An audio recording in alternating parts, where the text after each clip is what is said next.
Welcome, everybody. That's what it says here.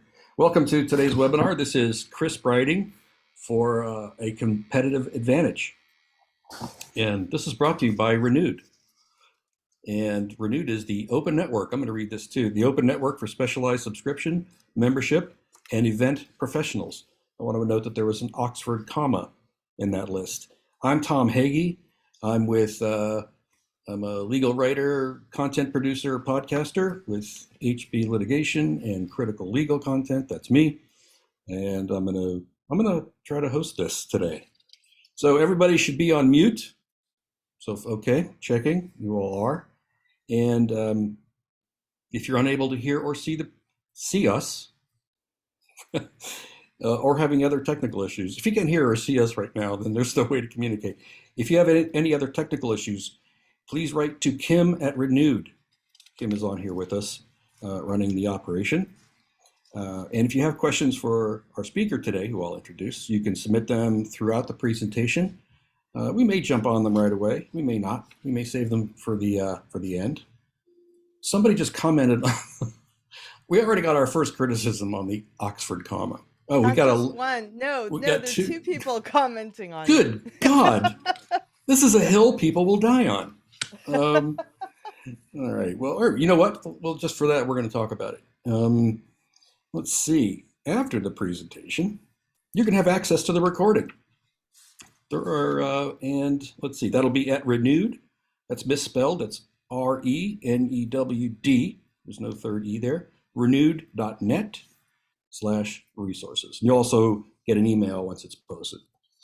And hey, if you learn something, it'll be an accident. No, if you learn something, you're going to learn something. Write about it. Post it on, if you have a key takeaway or something, as I'm sure you will from Ellen.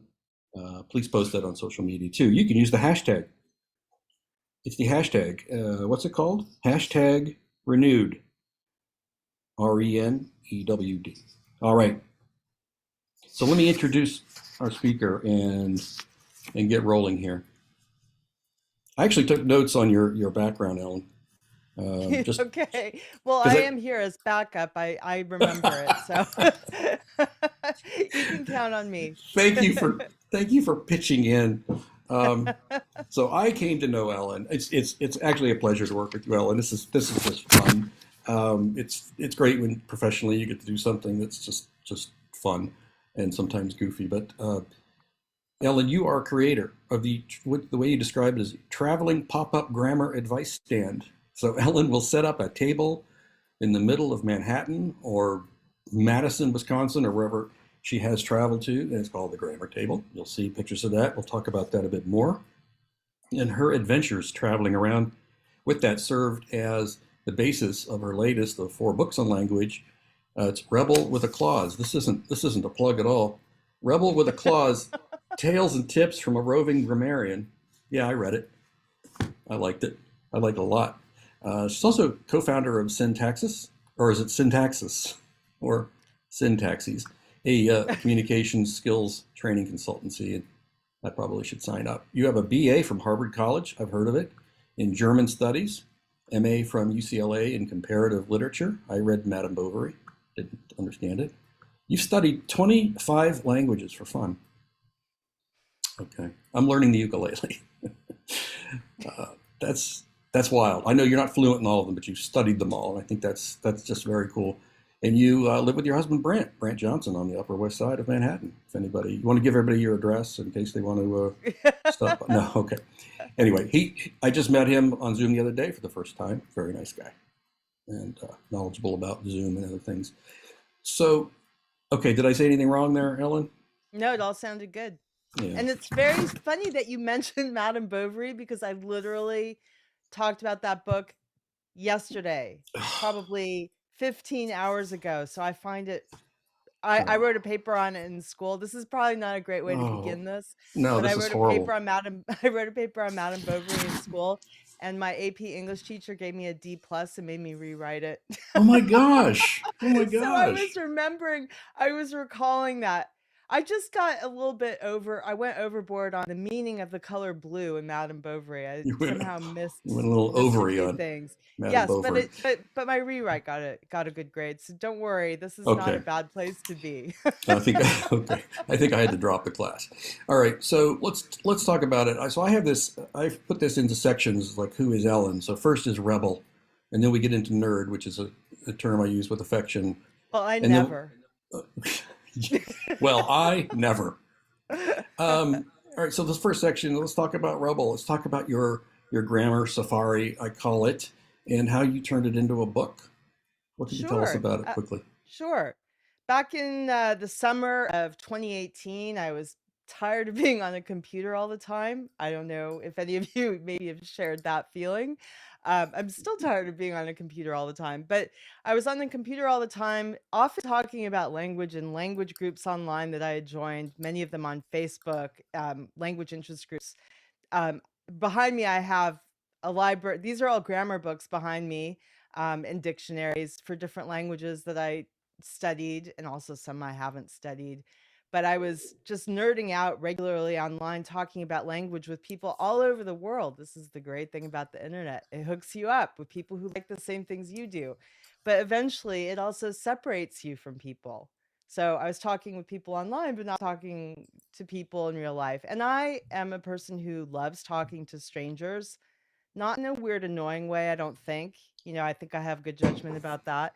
But I love talking to people. And so I thought, hey, let's just move this language chat let's move it to the street. So I set up a table one day. I brought a picture for you.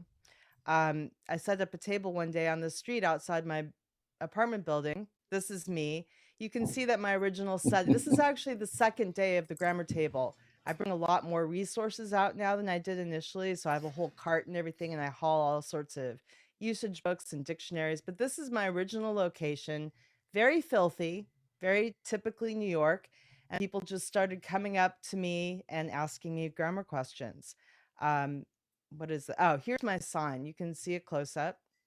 So Oh, these mhm. were helpful suggestions just in case anyone couldn't think of something and maybe it would prompt an idea in their heads.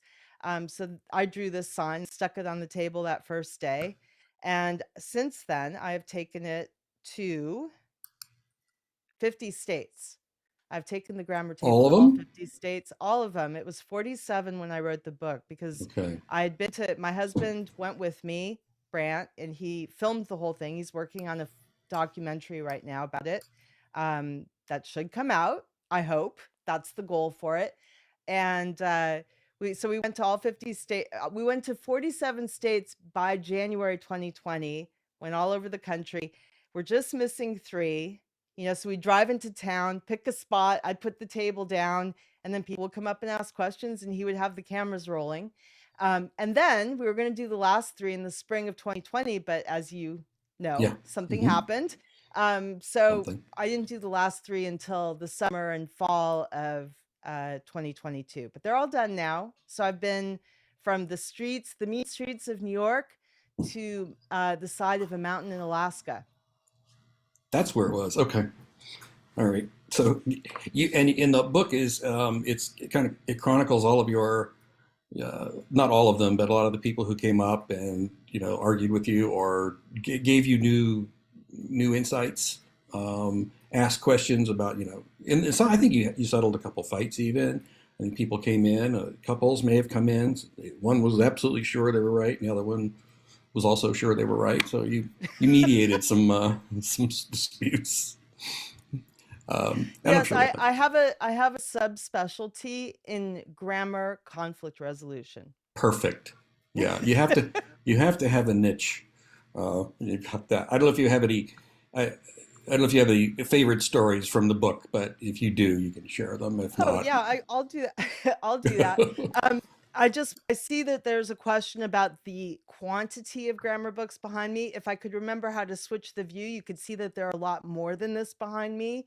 This is probably about half of the ones behind me. But the reason there's so many, if you just keep adding languages, then you know, if I'm sort of a collector, so uh, for language books, nothing Hmm. else. You can't be a Okay. collector for many things and live in Manhattan, I find. So, Albanian, they're alphabetized by language. So up there is Albanian and down there is Zulu. So they aren't all for English. The English section is the biggest section, but it's definitely not all that you're seeing behind me.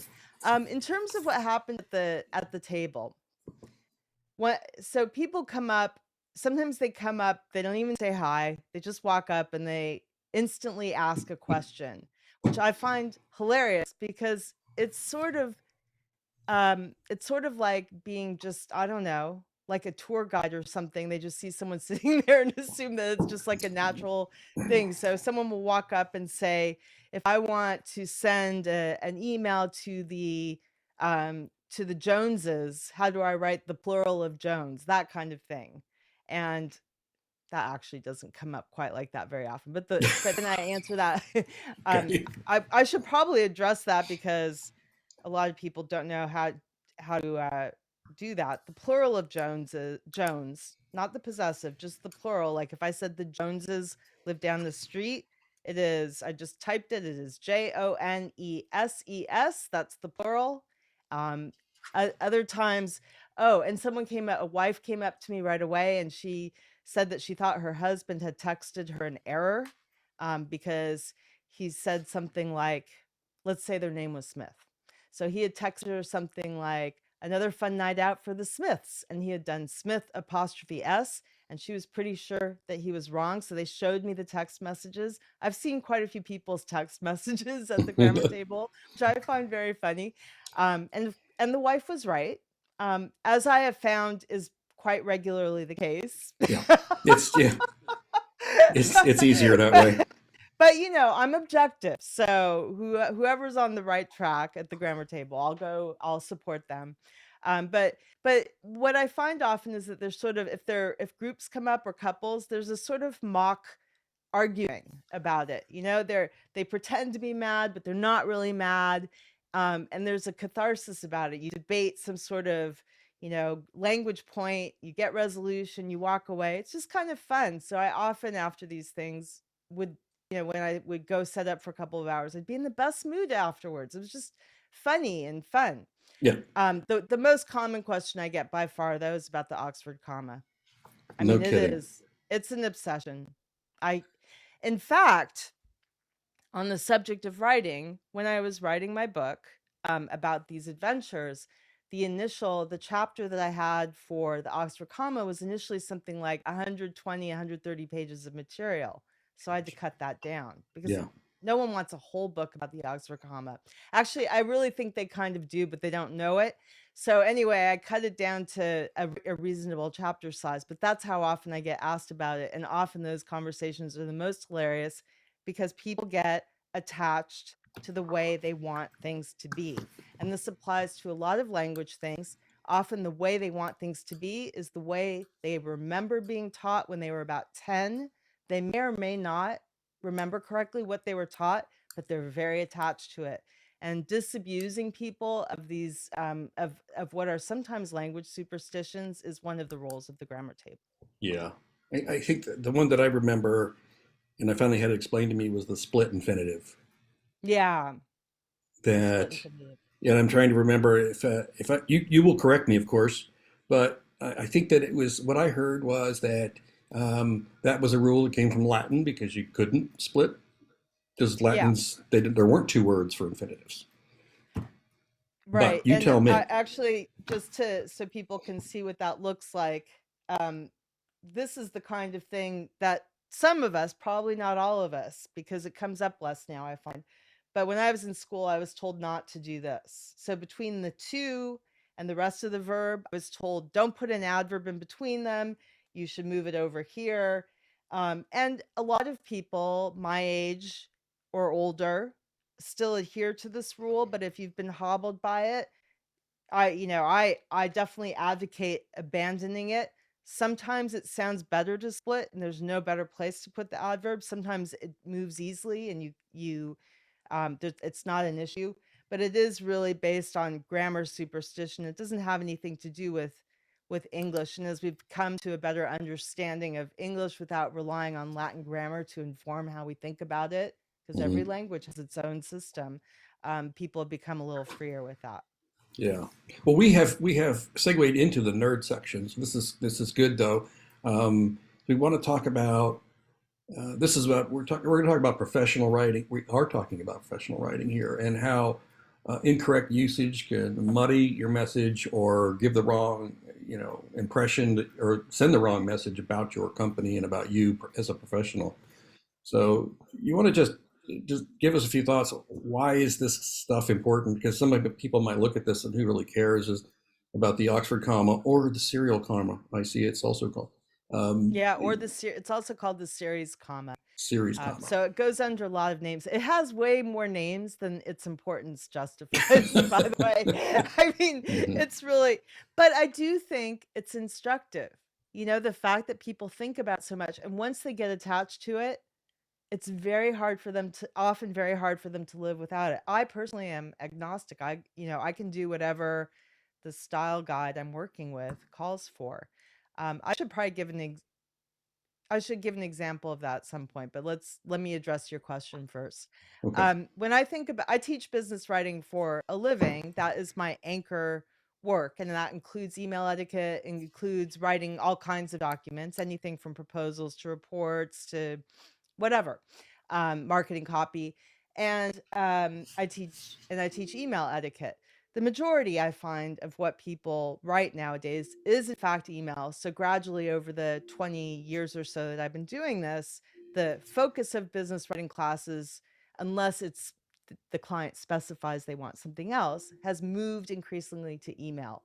And I find email to be a really interesting area because it's substituting in many cases for what would have been conversation in the past. We would have picked up. I think there are enough people here who remember the days when we actually called people all the time, Hmm. and It's unpleasant. or if we had to write to them, it was like a triplicate form on a typewriter, that kind of thing. So email, it's actually funny that we now live really in the writing age. People often don't think about it that way. They complain about how no one knows how to write anymore because they're texting. Oh, no one punctuates, they don't capitalize, especially when people are complaining about the younger people. But really, we write more than at any other time in human history. And so when we are sending email, it is often a substitute. Sometimes it's a substitute for what might have been a more formal letter or memo in the past, but often it's a substitute for what would have been conversation.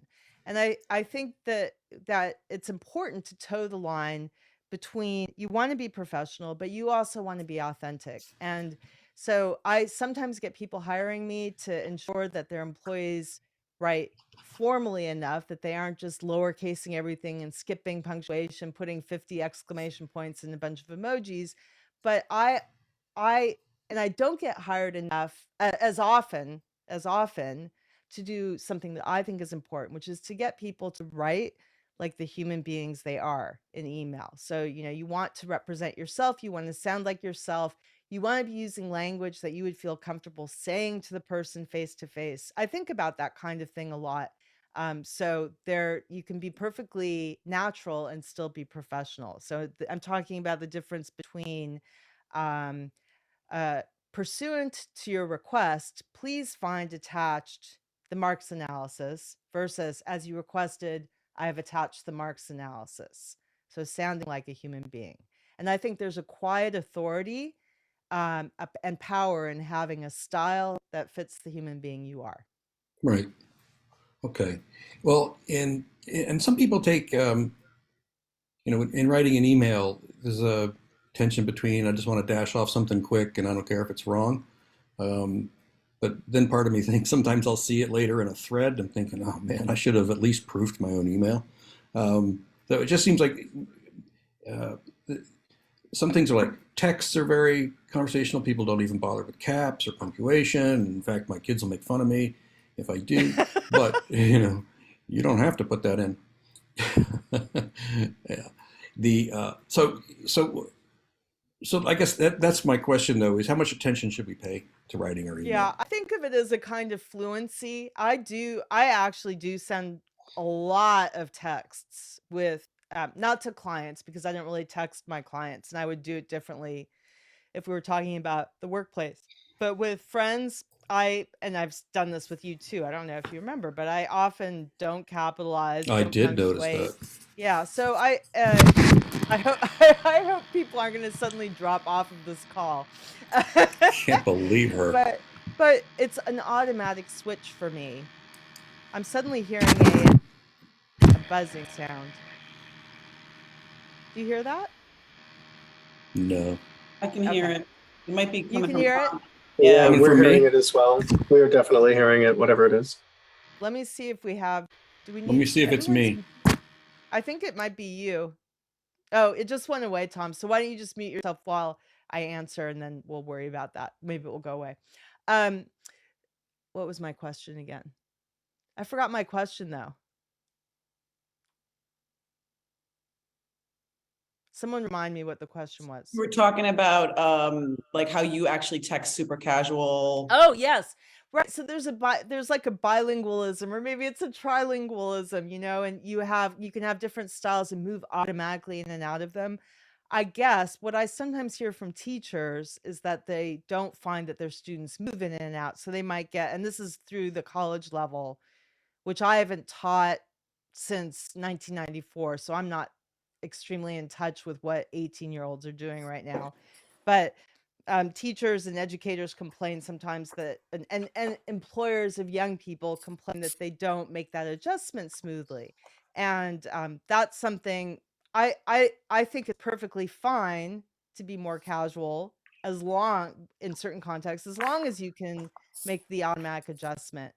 And I don't know what happens with I don't know what happens with the brain chemistry that makes it easier for some people than others. I mean, for me, I was educated being I was educated to write a letter and be formal and careful. So that is sort of like part of my system. So I think as long as kids are getting training in both of those things and young employees are getting training in those things, they should be able to switch back and forth. Okay. Can you hear me? Yes. Yes. Am I buzzing? You're not anymore. I see that someone says it sounds like you were shaving. It did sound like that. Yeah. I'm getting bashed quite a bit. That's why I just don't even look at the chat after a while. Yeah. No, it's good now. My style, David. It's I don't know, frantic, whimsical, musical. It's all right. Beautiful. Where were we? Beautiful is the term I was looking for. I think Beautiful. Tom's style is very authentic. Yeah. I feel as though I feel Tom present in his writing, and for me that's a strength. And that's why we're here today, is to hear. And thank you for saying that. I think but let's see. I don't know what you were just talking about because I was busy trying to fix the buzz.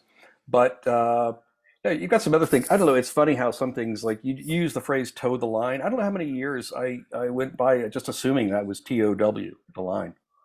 Did I actually say toe the line? You did. You said toe the line.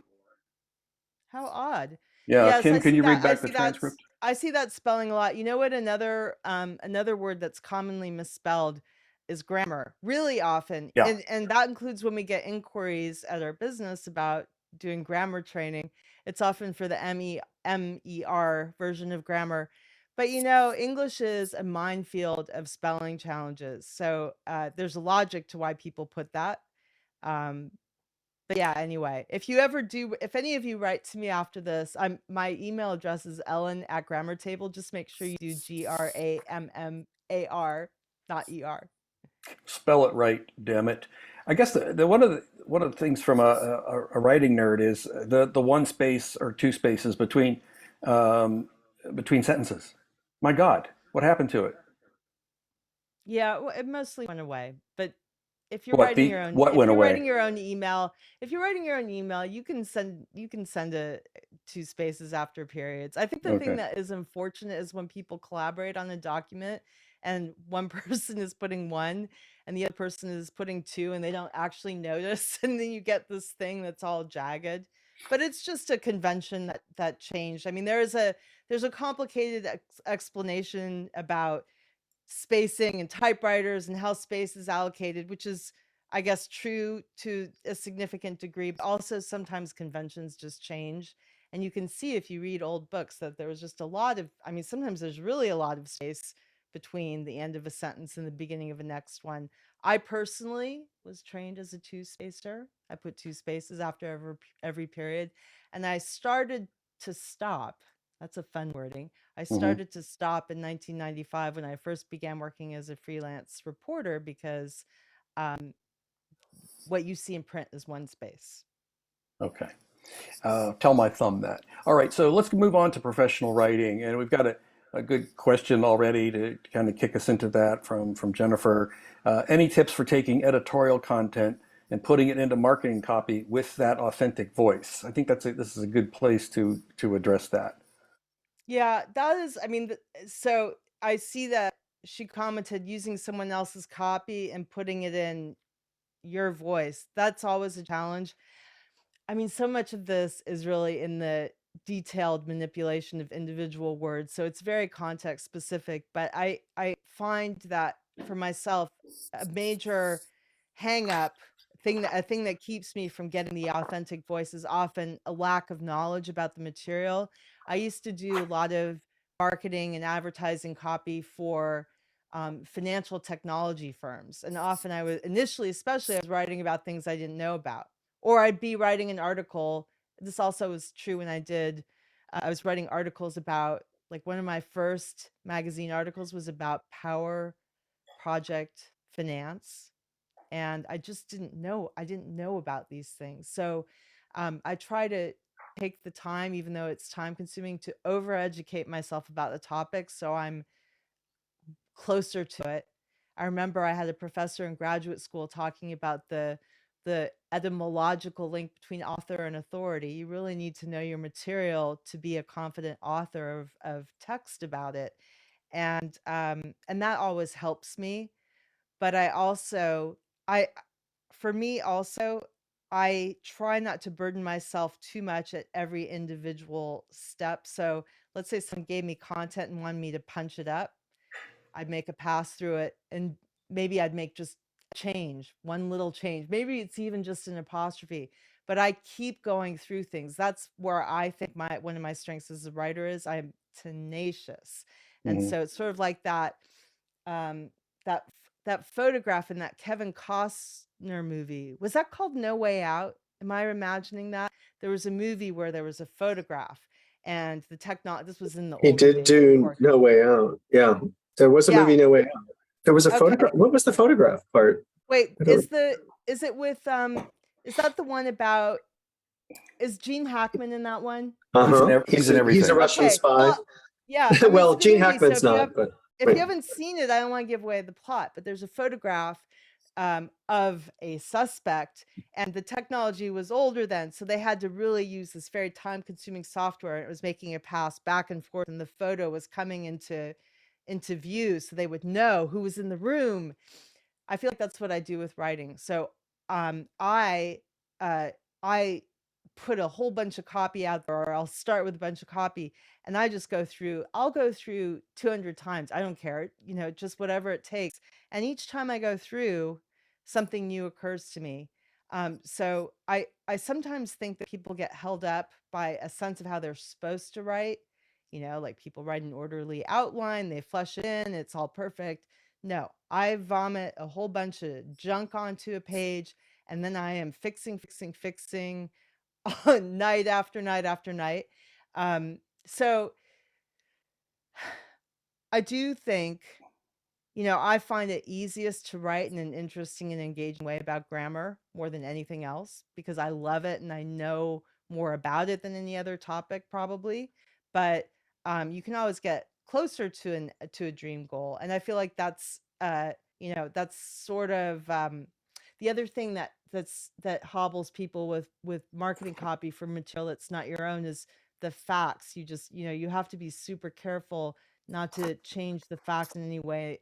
And sometimes I find that that's part of the research process I described earlier, like just making sure you really know the material. Yeah. So anyway, I think a lot of professional writers are in that situation where they're writing above their weight when it comes to a topic, right? and so Writing you is do have to.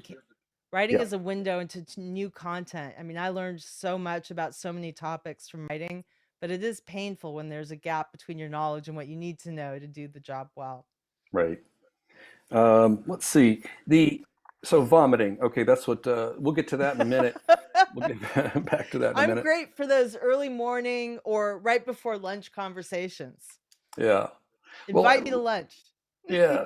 So, but in terms of, but any writing tips to, someone says to you to punch it up. So, what kind of approach do you take there? Are you trying to rephrase what they say? Are you trying to say it in a less hackneyed way? Are you looking for better words here and there?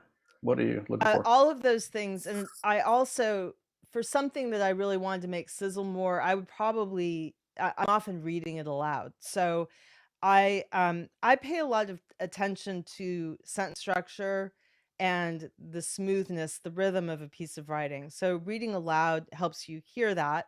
If you hyperventilate before you get to the end of an idea, then maybe it needs a little touching up.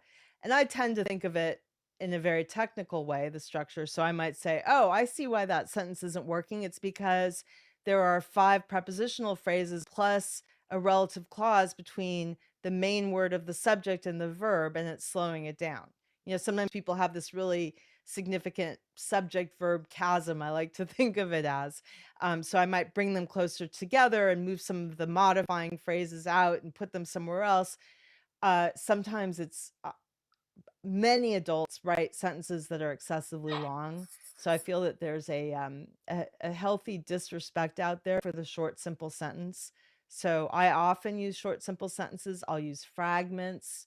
The being and so being open, I'll begin a sentence with an and or a but. Being open to I'll split an infinitive.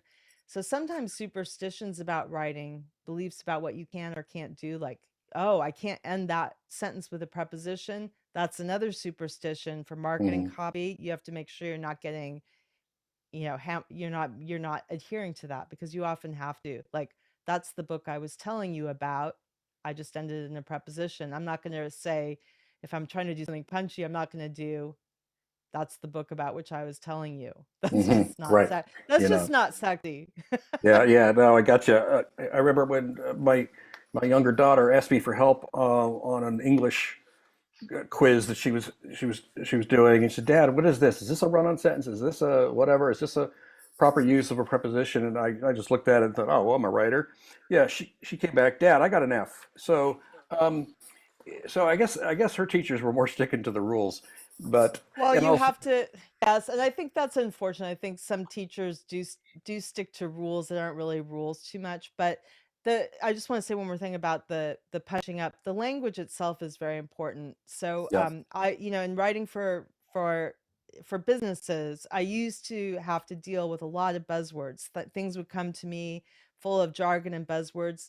So being good at determining what the audience for that content is going to know, the language that they'll be comfortable with, is really important. And I find that business people habitually overestimate how comfortable the audience is going to be. And not all of them, but they often overestimate how much the audience is going to know about that language and be comfortable with it. So I try to make it warm, friendly, natural language, like you're talking to your parents who don't know anything about what you do, but still appropriate for the level of knowledge of the that's a little contradictory. I think thinking about how you would say it to a family member or a friend helps you use more natural language. Of course, sometimes the audience is going to know more than a layperson. Yeah, yeah. Well, yeah, with family too, you get into, I never liked your sister.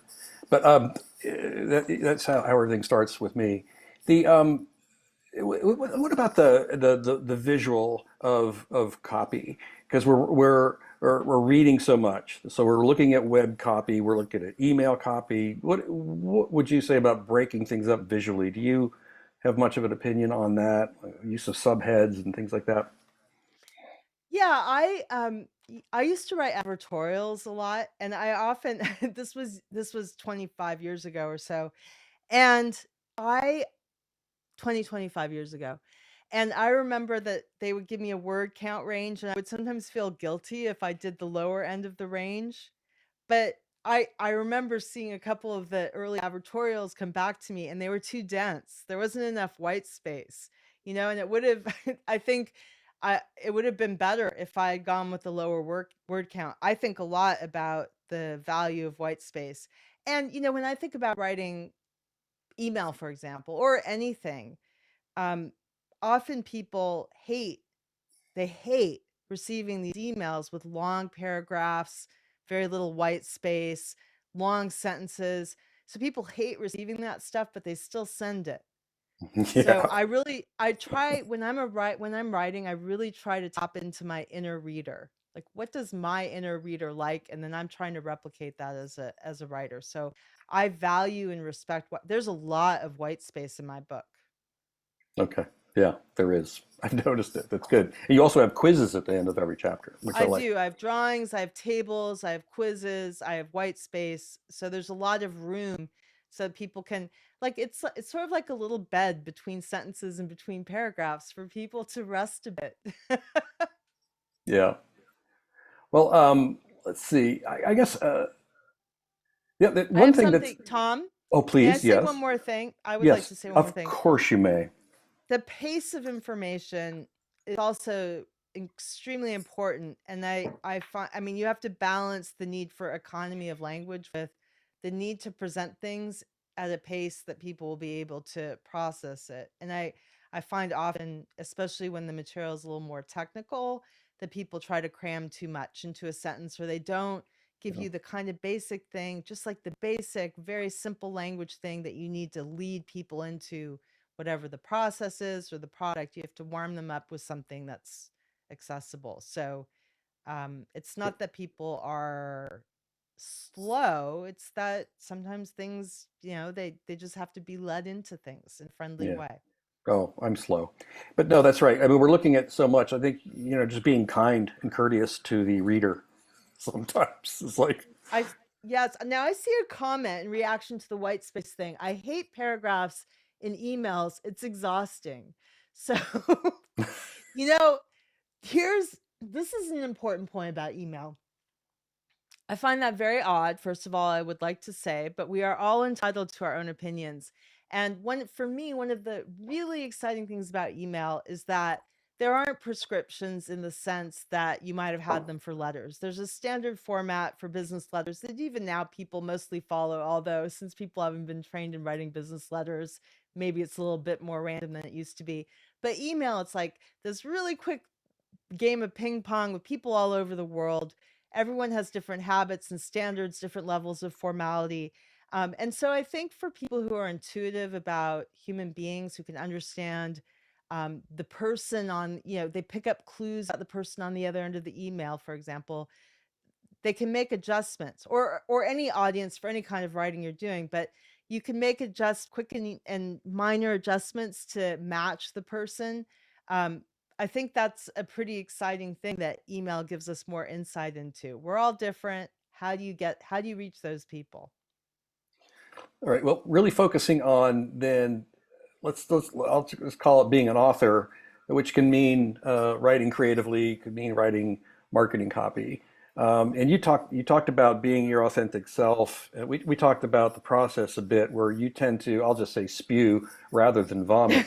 But you were describing, some people have a very structured way of writing, but there are advantages to just spewing out content. My kids were taught to write that way before they were taught to spell. They were told, just write your thoughts down. Don't worry about the spelling and the grammar first. Let's focus on getting your thoughts out there. And I think about that if I have to write something creative. I think about that a lot, and I actually, when I'm serious about something creative, I get a notebook. I have these little notebooks that I love from a particular language learning program. They just happen to come with the product, and they're the exact right size. And when I really want to be creative, I start doing entries in there and writing by hand. It doesn't work as well, I think, for people who really aren't comfortable writing by hand. So maybe that won't be as much of a thing for younger people. I don't know, but for me, there's something about the brain hand connection that really allows me to think creatively when I write by hand.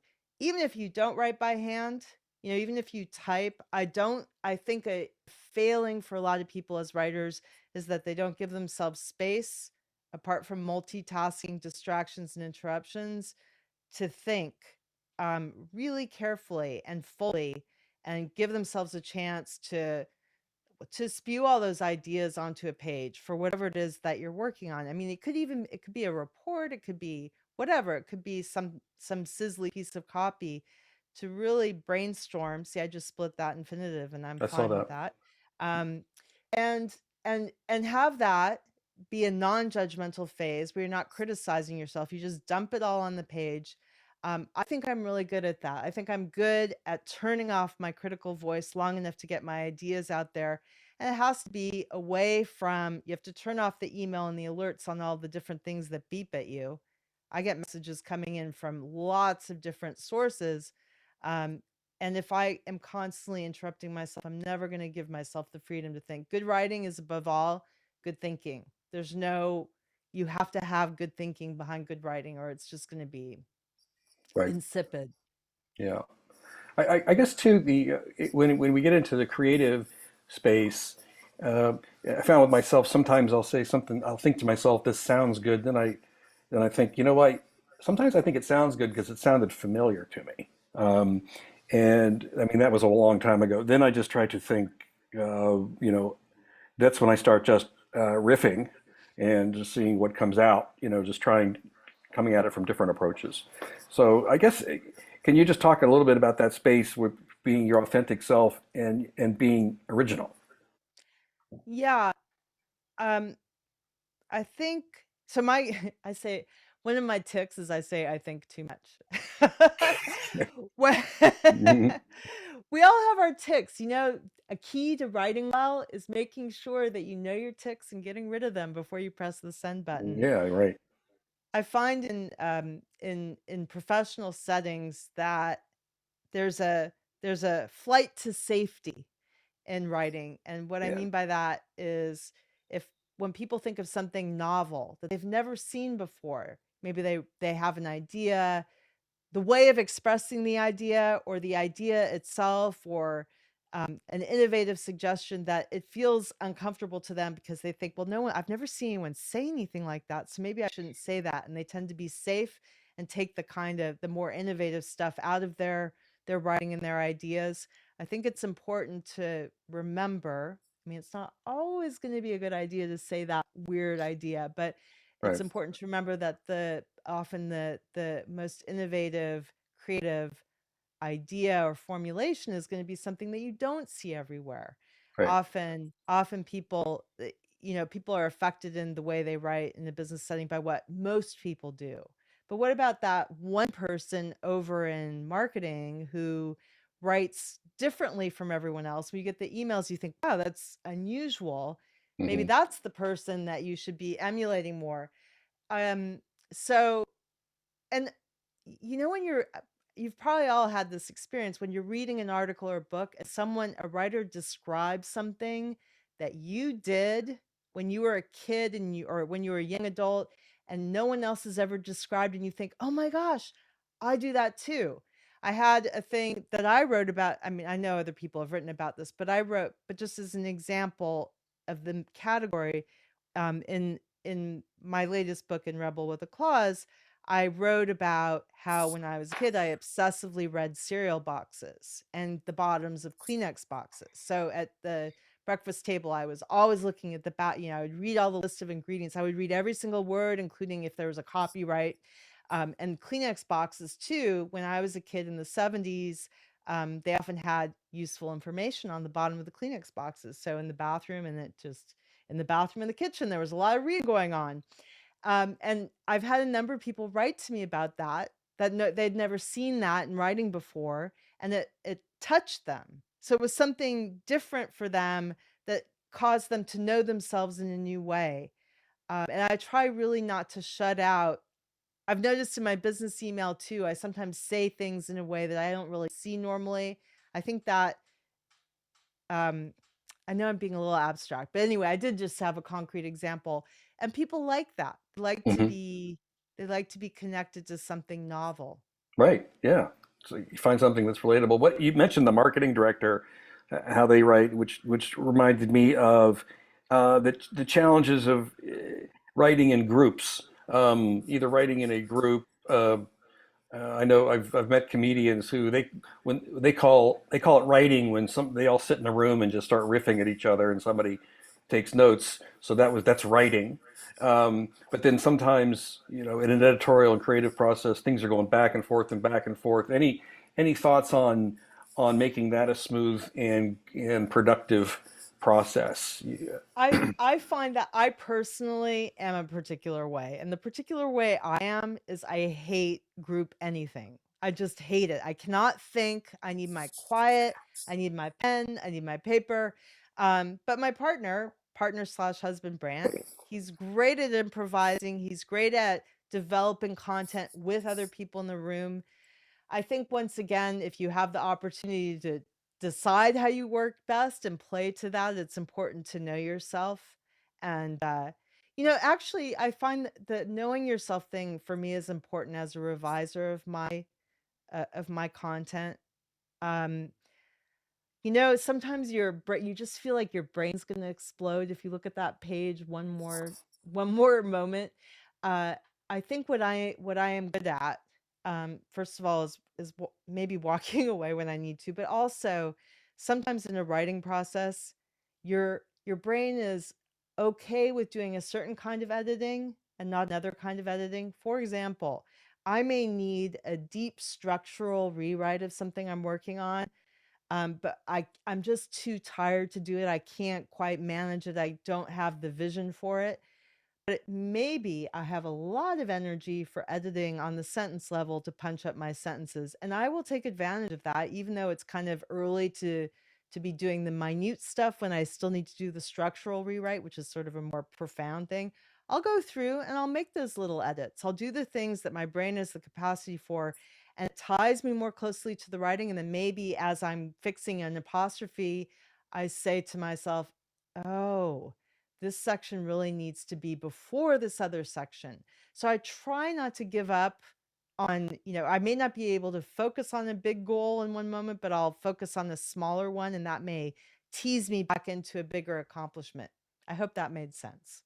I think it did. And I want before I leave this part of it, Greg asked the question, how to make this, good thinking to good writing. He wants to know how to make that practical. His question is, what practical steps can writers take to think more clearly so they write more clearly? Yeah, I mean the comment that I made earlier about brainstorming is really important. So there's that initial phase, giving yourself a peaceful space to make sure you're getting all your ideas on the page without judgment, so that you have good starting material. But also, I find that a major obstacle for people is, let's say it's a multi-page document. Um, those things really need to be examined for structure. The movement of a document matters very much. It's not just how each sentence sounds, but how the ideas lead one to another, how much, whether you allocate the appropriate amount of time or too much time to different ideas. One thing that I used to do that I found very helpful when I was working as a full-time freelance reporter, I would actually, and I would be having structural problems with an article, I would actually increase the margin size, double space it. You don't need to do that part. Now maybe I wouldn't. I would increase the margin size dramatically so it would be more column like, print it out, and then in the margin next to each time, I would read through it, and every time I saw a new point, I would write the point down in the margin in pencil, and then I would have sort of an outline there, and I could look at those things, notes in the margin, and see, oh, okay, yeah, on page, this is what the problem is with this piece. Page 2 and page 4 are really the same thing, and I'm going back, so I need to move those two together and then have 3 follow, and just slow the train down so that you are giving yourself time to analyze. Like, editing for me is very easy. I could do that probably, the cosmetic stuff, I could do that with a TV on in the background. But the really deep thinking part, I find you have to give yourself space and time for. There you go. All right. And then Steve, is that the Steve that I know? It's a long time. If it's assuming it's the same Steve. Anyway, it's good to see your name if that's you. And if Yes, it's not it is. you, Yes, it is, Tom. Steve has Can I a was you hear good gonna, me? point. I can hear you. I was gonna say if it's not you, you can go to hell. No, yeah, Steve, good to see your name. Hey, Steve has a Tom. good point there. He's Yeah. saying you knowing yourself is good, but remove yourself when you're editing and read it as, from the point of view of someone else. Um, and this is where I think having an empathetic approach really works. You have to be able to put yourself in the shoes of other people. And the fact is, some people are better at that naturally than other people.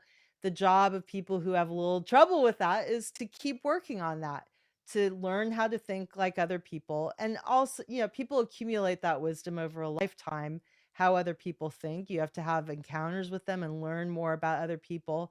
How do they think? How can I appeal to them more? But I often separate myself, as I'm sure everyone in this room knows, one way to look at your writing from the point of view, from more a point of view that is more distanced from yourself, is just stepping away from it and coming back later. We don't always have the luxury for that, but that time, that removal from your piece does give you a chance to look at it with new eyes. Yeah, true enough. Before we jump over to the butterfly portion of my nobody knows what I'm talking about. Uh, any other tips on writing clarity that you want to mention before we move on to social media? Your I do think the sentence level is undervalued. The amount of improvement that you can achieve by playing with sentences over and over, and I reading them aloud and hearing how they sing, and also how they transition to each other. Like, I often mix up, I don't think about this so consciously anymore, but I mix up sentence length and sentence structure. This is one of the reasons I'm so intrigued by grammar, because often people fall into a rut where they use the same structures a lot because they're Mhm. comfortable with punctuating them a particular way, or they don't Right. know what to do when they use this kind of word to combine ideas. If you are in that position, it's important to make sure that you just educate yourself about the thing you don't know, so that you have access to the full range of sentence styles. That's where a lot of the life and dynamism of a piece of writing comes from, is just the way the sentences are arranged, and the like, having a dependent clause at the beginning of some, having compound sentences, having short punchy sentences. I'm really mixing it up a lot in my writing. I think that's really critical. Yeah, I think that's good. One thing, just from a personal standpoint, is I always think I can write a lot faster than I can. I've shared this with other people, and I think, well, I'll knock this off in 30 minutes. And 3 hours later, I'm still futzing around. No, What but is aren't my you ever deal? surprised? Aren't you ever surprised, Tom? Don't you? I mean, that's true for most people, but don't you every once in a while find, wow, I got that done a lot more quickly than I thought I would? Yeah, sometimes. Yeah, yeah. So, but I came from different. I mean, early in my career, I was sitting next to news reporters, and they were just like, banging away, banging away, and I'm like, God, they're fast. They were so quick. Oh, that's a good point, though. I take a lot of my inspiration from good journalism in my business writing. I'm really thinking about that as my model. A lot of people seem to take their inspiration from, like, legal contracts. You could hear it in the way they write. And Mhm. so, reading good nonfiction, reading good journalism, and looking at some of the things they do, I really think about that a lot in my writing. Yeah. Um, and so, Steve, we'll have to catch up later. Anyway, then Suzanne asks, when she's writing marketing copy, she frames these assignments is reading from the perspective of the person. What's in it for me, uh, and not just for marketing copy, but for all copy. What's in it for the reader? Yeah, and I think for me it's really it's important for me to sit honestly with the benefits. Sometimes I've seen a little bit of a cynical gap. So people are writing about something for a client, and they aren't really feeling the benefit of the thing they're writing about, and maybe in some cases there honestly isn't a good enough one, but I sometimes think that's a failure of imagination, to just really think about the product or the service and what what difference will it make in the life of the person reading it? And make sure that you authentically give yourself time to connect to that so you can tout the benefits appropriately. Great. Um, let's see. So let's just get on to this last piece that I don't want to get to. I think we are kind of addressing the questions as we go, so it's not like we have to leave a ton of time.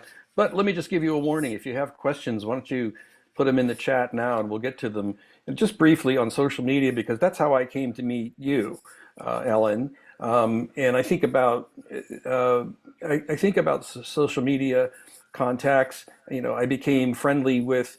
The last time I did a webinar were people who had a great podcast, and what always impressed me was people who are good at social media. They write back to you.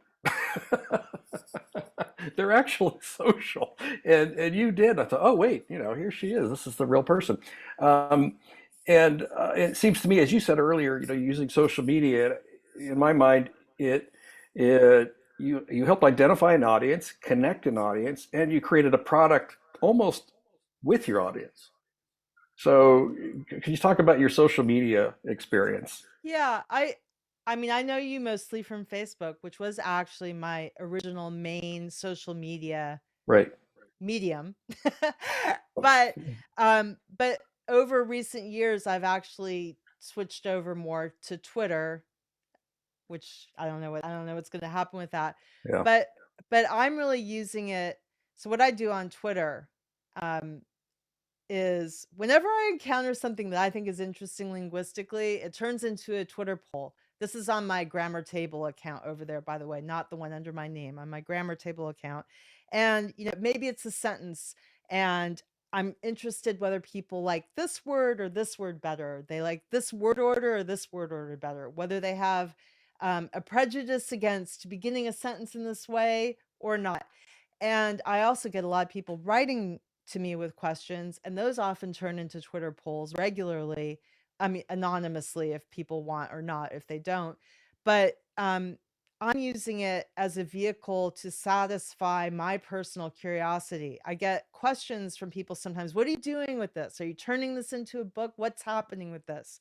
And it's actually just, me being interested in something. So I have something I'm interested in, and I have found the best format, which is Twitter. I can also do it on I think I can also do the same thing on Mastodon and Post, actually. I just want anonymous voting options so that people can weigh in on language issues. And this reflects my attitude about writing generally. It's not, a top down, someone tells you how writing should be, and there's a monolithic way of doing it. They're all different language levels, they're different styles, they're different contingents who have different interests and preferences for language. So I like to know what is happening in the world at large. And what I love about social media is that it gives me a genuine connection to human beings who are not me. And so I'm constantly learning from that. And I find it incredibly rewarding. And I was up at 2 o'clock in the morning posting Twitter polls. I think so. Good God. Or I often am. I don't remember if it was 2 last night, but that's what I do for fun. And it does connect. It's a marketing vehicle for my stuff, but I'm not using it that heavily for that. It's more just an extension of what I did in the book. And, Yeah. if people are curious, they pursue it. Yeah, I think that's a big difference. You said, the fact just being interested, it's hard to fake that. Being Yeah. interested, and I am definitely interested. And I'm interested mostly in myself, so my posts are usually about me. The thing that is a hard thing to fake. I mean, I checked your Twitter account. Why don't you use your little your app that you can write things? What is your Twitter account, so in case people want to follow you? I mean, you've got about over 13,000 followers there. Yes, and Facebook, we connected there. I saw appearances of you on YouTube speaking at conferences. You were interviewed by the Grammar Girl. I wondered if you two would get along. We do. We do get along totally. Yeah. No, it's funny. When I first saw you, I love thought, Grammar Girl. oh, okay. I wasn't even sure if she was a real person, but yeah. So that's good. She's All right, a so lovely person. A lot of language nerds are actually pretty nice people. Yeah. Yeah, you don't see many, you don't see many aggressive grammarians, but I know they're out there. Well, when They're they on the street. They're on the well, street accosting me. or they become news editors, and then they're just bastards. And they're just bastards. You call this an effing lead? Yeah, okay. Um, that actually happened. Uh, okay, I think we addressed the questions as we go. Ellen, how do you make a living as a grammar chick? There you go. Here's some career advice from Suzanne. Well, I have multiple. My business Syntaxis with my husband is my anchor. We started that in 1999. So I like to say in the previous millennium. Right? And Just barely. that's the constant anchor. Actually, when we were driving around doing the grammar table routes, because we would go out and then, like drive to the West Coast in the northern part of the country and then drive back, we would come back and we would teach a bunch of classes before we would go out again. So that's how that works. And that's been the ongoing thing. And then I do actually make money off the book. But the main ongoing thing is teaching practical writing skills to people who need writing skills for their professional lives. Great. Well, I think that is our time. Unless there are any other questions or anybody else wants to send me a chat and tell me that my mic has been off this entire time. Okay. The Ellen, this was fun. This was so great to get to meet you, and I'm obviously a huge fan. I have to get the T-shirt, but thank you for spending time on this. It was very generous of you, and thanks to everybody who was asking questions. I thought there's a lot of fun stuff going on in the chat too. So I enjoyed it tremendously. Thank you, everyone. thanks, Ellen. All right. And let me see. Do I have to say anything? Let me rattle some papers here. I was given some instructions, and as I do, I didn't read it. Let's see. Open, closing. Okay, that's all we have time for today. See, I read that exactly perfectly. If you didn't get to answer your question, please reach out to Ellen and or reach out to us through Guild. I think everybody on here knows how to follow up with us. Thanks to everybody. Thanks to you. You're going to receive an email this week with a link to the recording. And we encourage you to continue the discussion on Guild. I don't know if Ellen, you're familiar with Guild, but that's the the ongoing chat for this group. And share any takeaways you had on social media. Don't forget to use the hashtag renewed. Let's see. Look for emails about our upcoming events. And you can look at the complete calendar at renewed.net/calendar. That is it. Thank you, Ellen. Thanks, everybody, for participating. Bye, everyone.